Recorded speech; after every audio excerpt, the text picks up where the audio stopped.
Je m'appelle Monique et j'ai 27 ans. Il y a 3 jours, mon père est mort d'une crise cardiaque, là, dans son bureau. Comme ça, d'une minute à l'autre. Une minute, il était en vie, penché sur un contrat de BTP, et la minute suivante, il n'était plus là. Les secouristes ont dit que ça avait été rapide.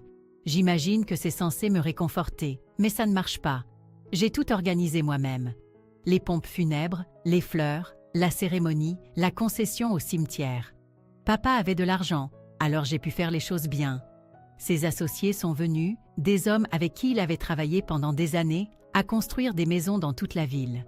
Ses amis du club de golf étaient là aussi. Même certains ouvriers de ses chantiers se sont déplacés pour lui rendre un dernier hommage. Ils n'arrêtèrent pas de me dire quel homme bon il était, comment il les avait aidés dans les moments difficiles, comment il leur avait donné un travail stable. La cérémonie était belle. Le prêtre a parlé de la générosité de papa et de son amour pour sa famille. Enfin, ce qu'il en restait. Juste moi. Ma grand-mère était décédée il y a 2 ans, et c'était la seule autre personne qui comptait vraiment pour papa après le départ de maman. J'étais au bord de la tombe, à regarder le cercueil descendre, quand quelqu'un a appelé mon nom, Monique. Je me suis retournée et je me suis figée. Elle était là, ma mère, à environ 3 mètres de moi, avec un type que je ne reconnaissais pas, et 3 enfants. Le plus âgé devait avoir dans les 16 ans, le plus jeune autour de 10 ans. Ils étaient tous habillés en sombre, comme s'ils avaient leur place ici. Je ne l'avais pas vue depuis 20 ans. Elle avait vieilli, évidemment. Ses cheveux étaient différents, plus courts et plus foncés. Elle avait pris du poids, mais c'était bien elle. « Qu'est-ce que tu fais ici ?» ai-je demandé. Ma voix est sortie, froide et dure. « Comment as-tu su qu'il était mort ?» Je ne te l'ai pas dit. Je l'ai appris par de la famille éloignée. L'homme à côté d'elle a posé sa main sur son épaule. Il était grand, dégarni, et portait un costume bon marché. Ce devait être l'amant avec qui elle s'était enfuie toutes ces années plus tôt. Les 3 enfants se tenaient derrière eux, l'air mal à l'aise. « Je n'arrive pas à croire que tu ne m'aies pas invité à l'enterrement, » dit-elle. « Il a été mon mari, un jour. » J'ai ri, j'ai vraiment ri là, devant la tombe de mon père. « Ton mari ? Tu l'as quitté il y a 20 ans. Tu nous as quittés tous les 2. » Les souvenirs ont reflué d'un coup. J'avais 7 ans quand c'est arrivé. Papa était parti en voyage d'affaires pour expertiser un terrain en province. Il ne devait s'absenter que 2 jours. Maman a attendu que sa voiture disparaisse au bout de l'allée. Puis, elle a commencé à faire ses valises. Je me souviens lui avoir demandé où elle allait. « Maman doit partir pour un petit moment », a-t-elle dit. « Reste ici, papa sera bientôt de retour. » Mais elle n'a pas attendu papa. Elle a rempli 2 valises, écrit un mot et l'a laissé sur la table de la cuisine. Puis elle a franchi la porte et est partie dans sa voiture. Elle m'a laissée seule dans cette maison pendant 2 jours entiers. J'étais morte de peur. J'ai mangé des céréales au petit déjeuner et au déjeuner parce que je ne savais rien cuisiner d'autre. J'ai regardé la télévision en attendant que quelqu'un rentre. Je n'arrêtais pas de penser que maman allait revenir, qu'elle se rendrait compte qu'elle avait oublié quelque chose, mais elle n'est jamais revenue. Quand papa est enfin rentré, il m'a trouvée assise sur le canapé, dans les mêmes vêtements que je portais depuis 2 jours. J'ai couru vers lui en pleurant, en lui disant que maman était partie. Il a lu son mot. Je n'ai jamais vu ce qu'il disait, mais son visage est devenu blême. Puis il l'a chiffonné et l'a jeté à la poubelle. « C'est fini avec ta mère », a-t-il dit à voix haute, plus pour lui-même que pour moi. Tout s'est enchaîné très vite après ça. Papa a appelé son avocat. Des papiers ont été remplis. Maman était censée se présenter au tribunal pour l'audience de divorce et de garde, mais elle n'est jamais venue. Le juge a accordé la garde exclusive à papa et l'a déchu de ses droits parentaux. Comme ça, elle était légalement sortie de nos vies. Papa m'a raconté plus tard que maman avait une liaison avec un collègue de son bureau. Ils planifiaient ça depuis des mois, attendant le bon moment pour s'enfuir ensemble. Ce moment, ce fut quand mon père a quitté la ville et que je me suis retrouvée seule et sans défense. Et la voilà, 20 ans plus tard, avec son amant et leurs 3 enfants, agissant comme si elle avait le moindre droit d'être aux funérailles de papa. « Monique, voici tes frères et sœurs », dit-elle en désignant les enfants. « Voici Thomas, il a 16 ans. Sarah en a 13. Et le petit Michel a 10 ans. » Je les ai regardés. Ils me fixaient avec des yeux curieux. Ils n'avaient probablement aucune idée de qui j'étais, ni pourquoi leur mère les avait emmenés à l'enterrement d'un inconnu. « Je m'en fiche », ai-je dit. Je lui ai tourné le dos et j'ai marché vers ma voiture. Je l'ai entendu crier mon nom, mais je n'ai pas regardé en arrière. Je n'avais rien à lui dire. Elle avait fait son choix il y a bien longtemps, et maintenant, elle devait vivre avec. Les 20 dernières années ont défilé dans mon esprit pendant que je rentrais chez moi. Papa et moi, nous nous étions débrouillés ensemble. Ça a été dur au début. Il était anéanti, travaillant tout le temps pour éviter de penser à ce que maman avait fait. Je passais le plus clair de mon temps avec ma grand-mère, la mère de papa, qui avait emménagé pour s'occuper de moi. Mais l'entreprise de papa a décollé. Toute cette colère et cette douleur qu'il ressentait, il les a canalisées dans le travail. Il a commencé à obtenir de plus gros contrats, à gagner plus d'argent. Nous avons déménagé dans une immense maison, dans le plus beau quartier de la ville. Il ne s'est jamais remarié, n'a même jamais eu de petite amie sérieuse, bien que des femmes aient essayé. Il disait que j'étais une famille suffisante pour lui. Je suis allée à l'université aux frais de papa. J'ai étudié la gestion d'entreprise. Il m'a acheté un appartement quand j'ai eu mon diplôme. J'ai trouvé un bon travail, mais je n'avais pas vraiment besoin de travailler grâce à ce que ma grand-mère m'avait laissé à sa mort. Elle avait économisé 200 000 € au fil des ans. En plus, elle m'a légué sa maison. J'ai vendu la maison et j'ai tout investi intelligemment. Je pourrais vivre des intérêts si je le voulais, mais j'aimais avoir quelque chose à faire. Et maintenant, il était parti et j'étais seule. Enfin, pas complètement seule. Il m'avait tout laissé. L'entreprise, la maison, ses voitures, tout son argent. J'avais trouvé son testament dans le tiroir de son bureau. C'était simple et clair. Tout revient à Monique. J'imagine que maman l'a appris d'une manière ou d'une autre. C'est probablement pour ça qu'elle s'est pointée aujourd'hui. Pas parce qu'elle était triste de la mort de papa, mais parce qu'elle voulait savoir ce qu'elle pouvait en tirer. Quelques jours se sont écoulés après les funérailles et j'ai essayé de retrouver une sorte de routine normale. Normal étant un terme relatif quand votre monde entier vient d'être mis sens dessus-dessous. Je devais m'occuper de l'entreprise de papa, décider quoi faire de tous ses biens, gérer les formalités juridiques qui accompagnent un décès. J'ai décidé de ne pas vendre l'entreprise de BTP. Papa l'avait bâtie à partir de rien, et ça me semblait mal de m'en débarrasser. En plus, elle rapportait beaucoup d'argent. Jean, l'adjoint de papa, travaillait dans l'entreprise depuis 15 ans. Il connaissait le métier sur le bout des doigts, et papa lui faisait entièrement confiance. Alors, je l'ai nommé PDG et j'ai gardé la propriété pour moi. Ça semblait être la bonne chose à faire. J'étais dans mon appartement, en train de trier des papiers de papa, quand la sonnette a retenti. C'était un mardi après-midi, vers 15 heures. Je n'attendais personne, alors j'ai regardé par le Judas avant d'ouvrir. C'était elle, ma mère, seule cette fois. Pas de mari, pas d'enfant. Elle portait un jean et un pull, l'air nerveuse. J'ai ouvert la porte, mais je ne l'ai pas invitée à entrer. « Qu'est-ce que tu veux?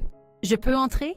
Donne-moi juste quelques minutes. » Contre toute attente, je me suis écartée et l'ai laissée entrer dans mon salon. Elle a regardé autour d'elle, observant les beaux meubles, les grandes fenêtres, les œuvres d'art coûteuses sur les murs. « C'est un endroit magnifique, » dit-elle. « Comment as-tu eu mon adresse? » J'ai posé des questions. Certains de vos parents éloignés me l'ont donnée. Super. Alors maintenant, elle me traquait via les liens familiaux. « Qu'est-ce que tu veux ?» ai-je demandé à nouveau. Elle s'est assise sur mon canapé sans y être invitée. « Monique, je sais que tu as hérité de beaucoup d'argent de ton père et de ta grand-mère aussi. » J'ai senti mon estomac se nouer. Comment diable savait-elle pour l'argent de grand-mère? Où veux-tu en venir? Je veux en venir au fait que tu es très riche maintenant. Et je pense que tu devrais partager une partie de cette richesse avec ta famille. Je l'ai dévisagé. Ma famille? Oui. Avec moi et tes frères et sœurs. Ces 3 enfants que tu as rencontrés à l'enterrement. Ce sont tes demi-frères et sœurs, Monique. Ils ont besoin d'aide pour l'école, pour financer leurs études, pour les dépenses de la vie courante. J'ai vraiment ri. Je n'ai pas pu m'en empêcher. Tu es sérieuse là? Complètement sérieuse? Tu es célibataire. Tu n'as pas d'enfant à charge. Tu as plus d'argent que tu ne pourras jamais en dépenser. Pendant ce temps, j'ai du mal à élever 3 enfants avec le seul salaire de mon mari. Laisse-moi voir si j'ai bien compris, ai-je dit en m'asseyant en face d'elle. Tu m'as abandonnée quand j'avais 7 ans. Tu m'as laissée seule dans une maison vide pendant 2 jours. Tu n'as jamais appelé, jamais écrit, jamais envoyé de carte d'anniversaire, jamais demandé de mes nouvelles pendant 20 ans. Et maintenant tu veux que je te donne de l'argent. Elle a eu la décence d'avoir l'air honteuse pendant environ 2 secondes. Puis elle s'est redressée et est passée sur la défensive. Je n'ai jamais aimé ton père, Monique. Je ne pouvais plus vivre avec lui. Mais je savais qu'il prendrait soin de toi. Tu as toujours été sa petite princesse. Tu m'as quittée parce que tu voulais t'enfuir avec ton petit ami et que tu ne voulais pas t'encombrer d'un enfant. » Son visage est devenu rouge. « Ce n'est pas vrai, n'est-ce pas? Alors pourquoi ne t'es-tu pas battue pour la garde? Pourquoi ne t'es-tu même pas présentée au tribunal? » Elle n'avait pas de réponse à ça. « Et maintenant, ai-je continué? Maintenant que papa est mort et que tu as découvert que j'ai hérité de son argent, soudain tu te souviens que tu as une fille. Soudain, tu veux une relation. Mais en réalité, ce que tu veux, c'est la moitié de tout. Ce n'est pas une question d'argent, dit-elle. Mais sa voix n'était pas convaincante. Bien sûr que si. Tu n'aimais pas papa, mais tu aimes certainement son argent maintenant. Elle a essayé une autre approche. Monique, ces enfants sont innocents dans tout ça. Ils n'ont rien fait de mal. Thomas veut aller à l'université, mais nous n'en avons pas les moyens. Sarah a besoin d'un appareil dentaire. Le petit Michel a des difficultés d'apprentissage et a besoin de cours particuliers. Ce sont tes frères et sœurs. Non, ils ne le sont pas. Ce sont tes enfants avec l'homme pour qui tu nous as quittés. Ils ne sont rien pour moi. Comment peux-tu être si froide? Froide? Tu veux parler de froideur? Tu as laissé une fillette de 7 ans seule dans une maison pendant 2 jours. Tu n'as jamais contacté cet enfant pendant 20 ans, et maintenant tu te pointes en exigeant de l'argent. Ça, c'est froid. Elle s'est levée, frustrée. Tu as des millions d'euros, Monique. Plus qu'une seule personne n'en a besoin. Je demande de l'aide pour l'éducation et les besoins de base de mes enfants. Alors demande à leur père. Demande à ton mari. Ne demande pas à la fille que tu as jetée. Ton père t'a monté contre moi. Mon père n'a jamais dit un mot de mal sur toi. Il n'en a pas eu besoin. Tes actes parlaient d'eux-mêmes. Elle devenait désespérée maintenant. Je pouvais le voir dans ses yeux. Monique, s'il te plaît, je t'en supplie. Pense-y. Ces enfants ont des difficultés et tu pourrais les aider avec une somme dérisoire par rapport à ce que tu possèdes. Tu sais ce qui est drôle? Ai-je dit en me dirigeant vers la porte. Tu n'arrêtes pas de dire quelle mère attentionnée tu es maintenant. À quel point tu t'inquiètes pour l'avenir de tes enfants. Mais il y a 20 ans, tu te souciais si peu de ton enfant que tu l'as laissé seul et terrifié pendant 2 jours. J'étais jeune. J'ai fait des erreurs. J'ai ouvert la porte. Je veux que tu partes. Monique, s'il te plaît, pars maintenant. Elle s'est dirigée vers la porte, puis s'est retournée. Ce n'est pas fini. Ces enfants méritent mieux. Oui, c'est vrai. Ils méritent une mère qui n'abandonne pas ses enfants quand les choses se compliquent. Après son départ, je me suis versé un verre de vin et je me suis assise sur mon canapé, tremblante. Je n'en revenais pas du culot de cette femme. 20 ans de néant, et maintenant, elle voulait la moitié de tout ce pourquoi papa avait travaillé. J'ai pensé à ces 3 enfants. J'étais triste pour eux, vraiment. Ce n'était pas de leur faute si leur mère était égoïste et si leur père ne pouvait apparemment pas subvenir correctement à leurs besoins. Mais ils n'étaient pas ma responsabilité. Je ne leur devais rien. Papa avait travaillé d'arrache-pied pour construire la vie que nous avions. Après le départ de maman, il aurait pu s'effondrer. Au lieu de ça, il a canalisé sa douleur pour construire quelque chose de mieux pour nous. Il a gagné chaque euro qu'il m'a laissé. Je n'allais pas la laisser me culpabiliser pour que je le lui donne. 2 semaines plus tard, j'ai reçu une lettre d'un cabinet d'avocats dont je n'avais jamais entendu parler. Mes mains tremblaient en l'ouvrant. C'était une assignation en justice. Ma mère me poursuivait pour la moitié de la succession de papa. J'ai appelé mon avocat immédiatement après avoir reçu cette assignation. Il s'appelle David Martin, et il s'était occupé du testament de papa et de quelques contrats commerciaux au fil des ans. Papa lui faisait confiance, alors moi aussi. « Monique, je suis désolée d'apprendre ça », a dit David quand je lui ai montré les papiers. « Mais ne vous inquiétez pas trop. Votre mère n'a aucun fondement juridique pour réclamer une partie de la succession de votre père. Mais elle essaie vraiment de me poursuivre? Oui, mais ça ne veut pas dire qu'elle va gagner. N'importe qui peut intenter un procès. Gagner, c'est une autre histoire. Nous allons nous battre. » La plainte affirmait que maman méritait la moitié de la succession de papa parce qu'elle avait été mariée avec lui et avait aidé à m'élever pendant 7 ans. Ses avocats soutenaient qu'elle avait contribué à la famille et méritait une compensation. C'était complètement absurde, mais nous devions quand même passer par toute la procédure judiciaire. Le procès a commencé 3 mois plus tard. J'étais morte de trac en entrant dans la salle d'audience. Maman était assise à l'autre table avec son avocat, un type mince dans un costume cher qui avait l'air de se prendre pour un Don Juan. Elle a eu le culot d'amener son mari et ses 3 enfants. Ils étaient assis au premier rang comme s'ils étaient des victimes dans cette affaire. Les enfants n'arrêtaient pas de me regarder avec des yeux tristes, comme si j'étais la méchante qui les privait de leur héritage légitime. L'avocat de maman a commencé. « Monsieur le juge, ma cliente a été mariée au défunt pendant 8 ans. Pendant ce temps, elle a aidé à élever sa fille et a contribué au foyer. Elle mérite sa juste part des biens matrimoniaux. » Puis, il a commencé à raconter comment maman avait essayé de maintenir une relation avec moi après le divorce, mais que papa l'en avait empêché. C'est là que j'ai failli perdre mon sang-froid. Elle a 3 enfants qui ont besoin d'un soutien financier pour leur éducation et leurs besoins de base, a poursuivi l'avocat. Pendant ce temps, la défendresse a hérité de millions d'euros qu'elle ne pourra jamais dépenser de son vivant.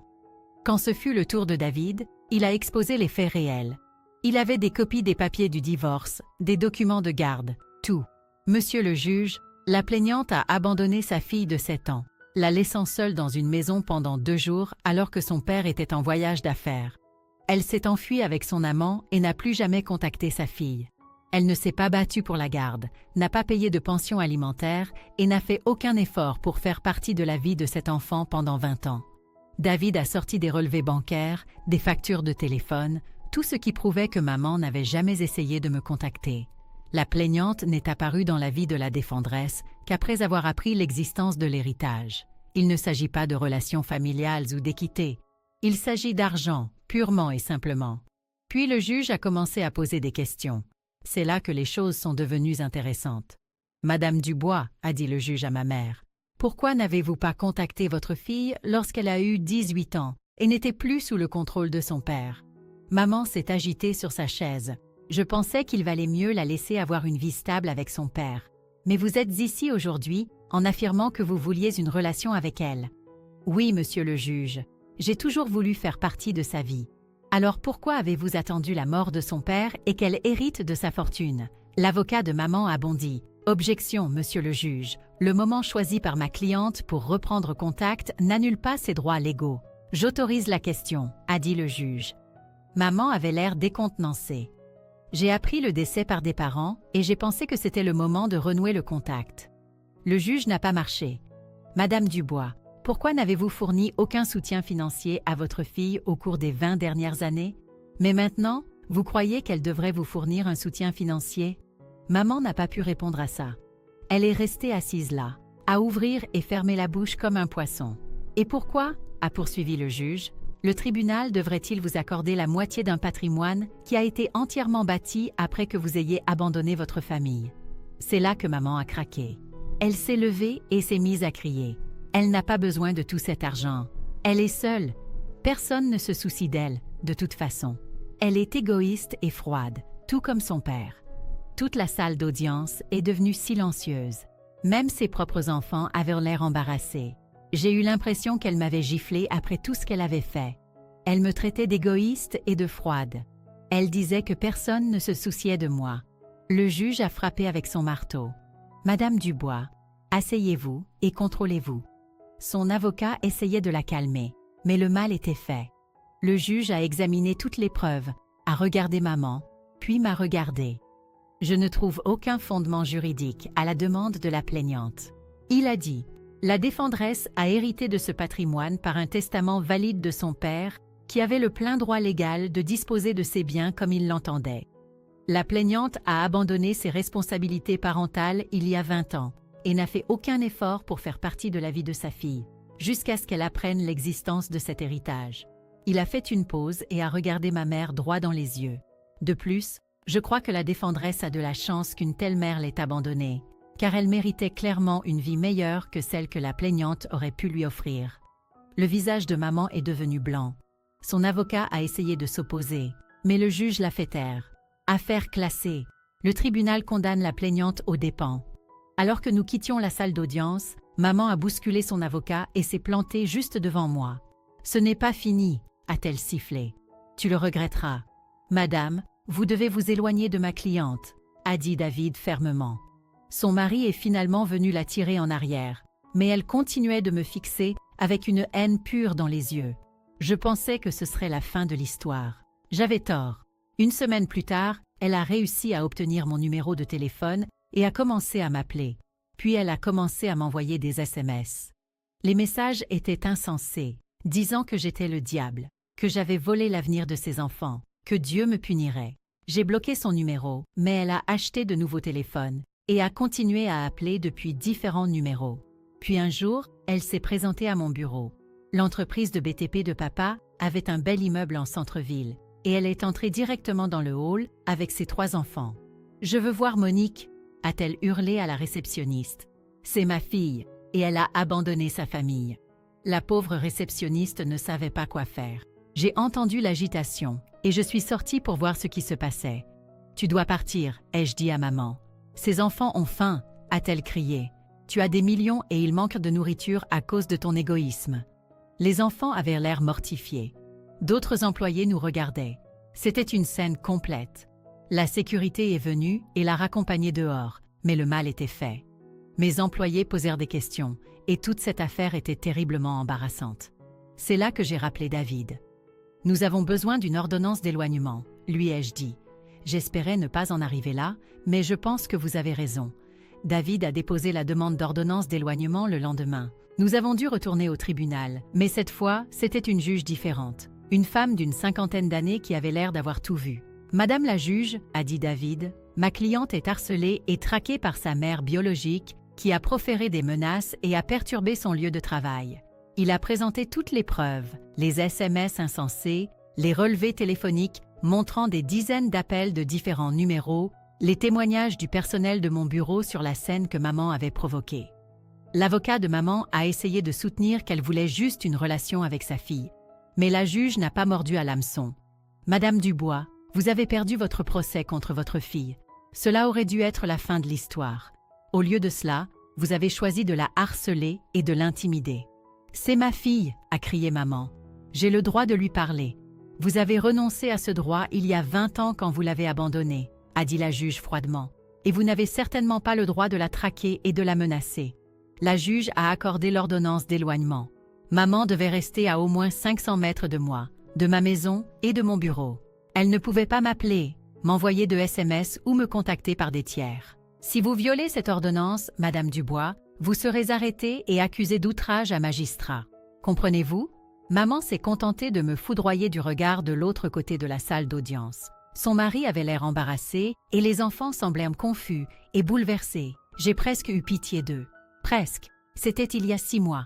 Je n'ai plus eu de nouvelles de maman depuis. Je ne sais pas si elle vit toujours au même endroit, si les enfants vont bien. Honnêtement, je ne veux pas le savoir. Les gens me demandent parfois si je me sens mal de ne pas aider ces enfants. Ils sont innocents. Les gens disent qu'ils n'ont pas choisi d'avoir une mère comme ça. Et ils ont raison. Ces enfants n'ont rien fait de mal. Mais moi non plus. Je n'ai pas demandé à être abandonnée à 7 ans. Je n'ai pas demandé à ce que ma mère disparaisse de ma vie pendant 20 ans pour ensuite se pointer en réclamant de l'argent. Papa a travaillé d'arrache-pied pour construire la vie que nous avions. Il aurait pu s'effondrer après le départ de maman. Mais au lieu de cela, il a canalisé toute cette douleur pour créer quelque chose de mieux. Chaque euro qu'il m'a laissé, il l'a gagné par sa propre sueur et ses sacrifices. Je ne vais pas donner ça à une femme qui m'a jeté comme un déchet. Parfois, je me demande ce qui se serait passé si maman m'avait approché différemment. Si elle était venue à l'enterrement de papa en disant qu'elle était désolée. Si elle avait demandé à prendre un café pour parler du passé. Si elle avait reconnu ce qu'elle m'avait fait et avait essayé de se racheter. Mais elle n'a rien fait de tout ça. Elle a vu des signes d'euros et a décidé que je lui devais quelque chose. Elle se sentait en droit de réclamer l'argent de papa même si elle l'avait détesté au point d'abandonner son enfant. Je pense à ses enfants parfois, Thomas, Sarah et Michel. J'espère qu'ils vont bien. J'espère qu'ils recevront l'éducation dont ils ont besoin et qu'ils deviendront de meilleures personnes que leur mère. Mais ce n'est pas ma responsabilité. Ma responsabilité est d'honorer la mémoire de papa et de vivre la vie qu'il voulait que j'aie. Il m'a tout laissé parce qu'il m'aimait et me faisait confiance pour faire ce qu'il fallait avec cet héritage. J'ai maintenu l'entreprise de BTP en activité. Jean fait un excellent travail en tant que PDG et nous nous étendons même sur de nouveaux marchés. J'ai fait des investissements intelligents avec le reste de l'argent. Je voyage quand je veux, j'aide des causes qui me tiennent à cœur et je vis confortablement sans en faire étalage. Je sors avec quelqu'un maintenant.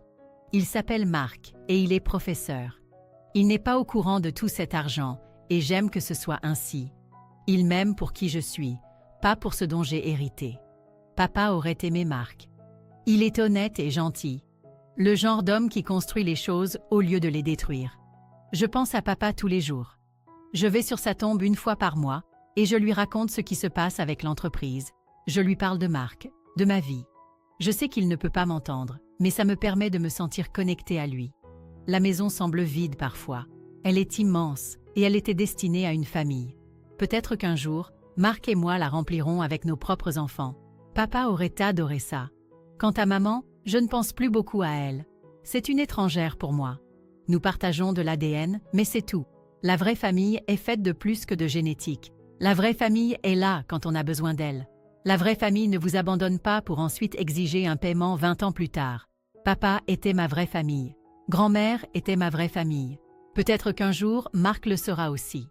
L'ordonnance d'éloignement est toujours en vigueur. Je garde les papiers dans le tiroir de mon bureau au cas où, mais je ne pense pas en avoir besoin. Je crois que maman a enfin compris que je ne suis pas son plan de retraite. Je ne suis plus en colère. Je l'ai été pendant un certain temps, mais la colère est épuisante. Maintenant, je ne ressens plus rien quand je pense à elle. Elle est sans importance dans ma vie. J'ai l'entreprise de papa à gérer, une relation à entretenir et un avenir à construire. C'est ce qui compte maintenant. Parfois, les gens disent que je devrais lui pardonner. Que garder rancune est mauvais pour ma santé. Mais je ne garde pas rancune. Je me protège simplement de quelqu'un qui a prouvé qu'on ne pouvait pas lui faire confiance. Il y a une différence entre le pardon et la bêtise. Je lui ai pardonné il y a longtemps pour ma propre tranquillité d'esprit. Mais le pardon ne signifie pas que je doive la laisser revenir dans ma vie ou lui donner l'argent de mon père. Fin de l'histoire.